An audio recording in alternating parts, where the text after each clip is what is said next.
Welcome into our Countdown to First Pitch interview series. We're getting ready to start yet another season of softball, another season of Great American Conference action. And today I'm visiting with Coach Kyle Lim. Coach, your third season, is that right? I started my fourth. Start of your fourth season. All right. Mm-hmm. Well, the last couple of years, it's like we haven't even had seasons. I don't know, but take me back through last year real quick, and let's kind of put a bow on that before we talk about this year. How did you assess last year's season?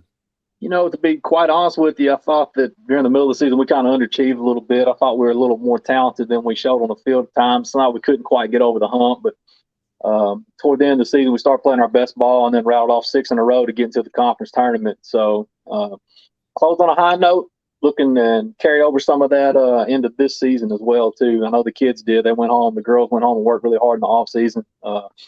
Honestly, come back with a different perspective, a different mindset, kind of a different goal type deal. So we're excited. New assistant coach for you, Kelsey Ryan. Let's talk about adding her to the staff. Can't say enough about Kelsey. She's doing a great job. She was over at Henderson State, was their GA over there, and did a great job for them. And it's just kind of a unique situation that we had. My new assistant took a head coaching job, which you can't ever tell her to turn that down. But she had done a good job for us too. And then Coach Ryan had been someone that I had talked to in the original, and just timing didn't work out, but it worked out great this time. And she's been a blessing for us. She works super hard, extremely knowledgeable. Girls love her. So we're definitely excited to have her. What was the summer like for you from the recruiting standpoint? What was the fall like? Let's just kind of talk about that a little bit. Recruiting went well. I think we got the right kids on the map, to be honest with you. I think that all the miles are paying off. I know that Coach Ryan worked Coach Wyatt at the time and myself had worked really hard on the road. I know Coach Ryan has done a great job this fall as far as being on the road for us as well too. And then the fall was good. It's probably been the best fall we've had as far as from an injury standpoint, from a health standpoint, from a competitive standpoint. So we only got to play 2 fall games, had some rainouts and things like that, but competed pretty well in both of those as well. So, like I said, I think pretty excited. So we all kind of felt like COVID was over with. We're beyond all this. Of course, we've probably said that more than once in the last 2.5 years. But here we are, and it is going to affect us again this year, I guess. So how do you manage that? What are you telling your team? Well, one of those things that I've always said was be where your feet are, and I kind of have to come back to that too. A lot of times, looking too far in the future and that kind of stuff. We're doing the best we can to manage it, but we're just trying to be in the moment. I think having a roster size the way we do this year of 25, I think I was telling our SID earlier, of the 25 kids, they all can play. So I feel like that if something happens, God forbid, kid gets sick or something like that, I feel like that next woman up, I think they're going to be okay. So just trying to manage the best we can with everybody else too. So. Yeah. Well, let's talk about some of those players then, because you got a couple of your starting pitchers back. I always like to start in the circle. Tell us about your pitching staff. Well, we got everybody back, to be honest with you. Jamie Franks is our senior starter.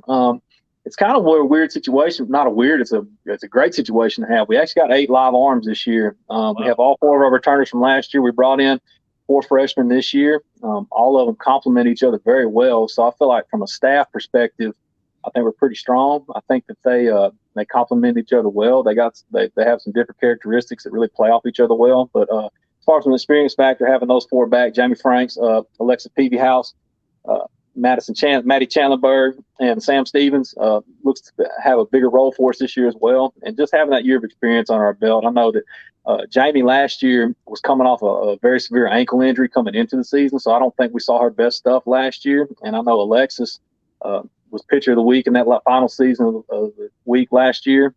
Really toted the ball for us as well. And like I said, the fall's been good. Our freshmen have stepped up. I feel like we're pretty deep and competitive. So. Yeah, sounds like it. That's a good situation there. Offensively, what can you tell us offensively and some of your heavy hitters? I didn't send anything in because I tell you what, we've got open position battles at every position right now, which has been a good thing.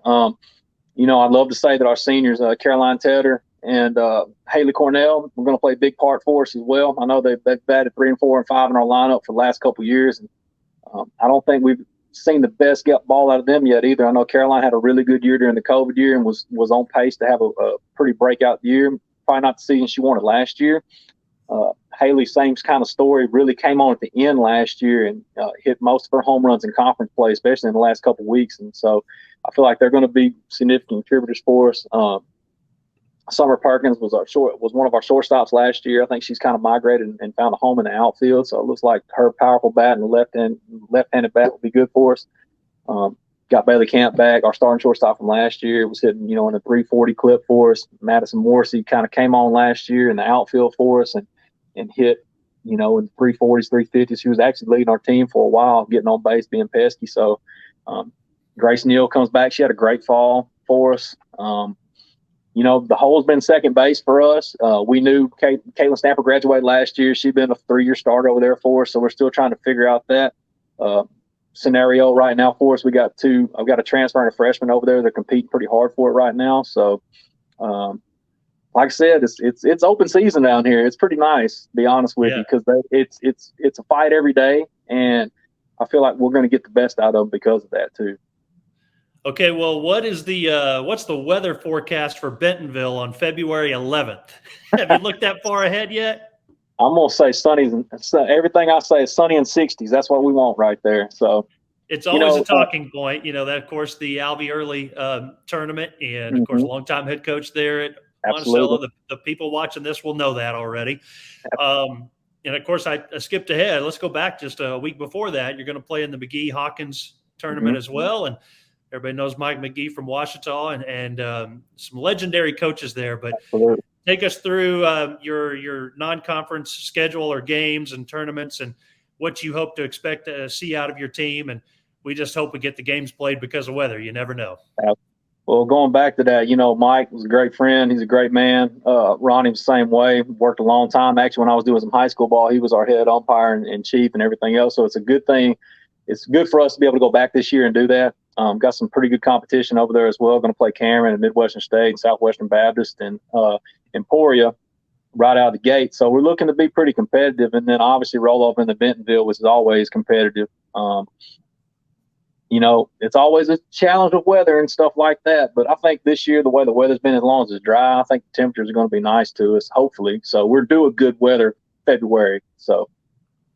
Is it 1 or 2 weekends in Bentonville? And sometimes they played 2 tournaments up there, right? No, this year a couple years ago we had actually split it and did a little smaller one, kind of week 1 deal. But we're going to play that second weekend in February up there, which is kind of coincides with Coach Early's birthday. He was a Valentine's baby, so so we're going to get pretty close to there. And then that third week we're going to take a trip down and have to strap our cleats up and go play UT Tyler on the road for a 3-game series down there. So that's going to put us to the test pretty early, and hope to get us ready for the GAC. The GAC's tough. I mean, it's competitive. I think this is going to be a big up year for everyone in the conference, just seeing who's returned and some new players that are coming to conference. We're looking pretty competitive, I would think, on paper. So, yeah.